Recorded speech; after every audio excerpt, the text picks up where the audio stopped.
El Consulado de Colombia y su proyecto Colombia, Casas de Colombia en Aruba, ha organizado para este próximo 28 de septiembre un gran evento folclórico, cultural, en el centro de Barrio Brasil.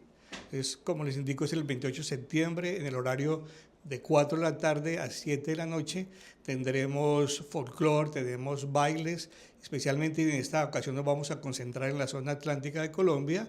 Vamos igualmente a tener talleres de gastronomía, taller de teatro, taller de danzas. Habrá comida colombiana y habrá una muestra de 10 o 12 emprendedores que hemos invitado para que compartan con toda la población de Aruba sus emprendimientos. Cordialmente toda la población de Aruba invitada para que nos acompañe este 28 de septiembre. La entrada es totalmente gratis y, como les menciono, es en el centro de Barrio Brasil.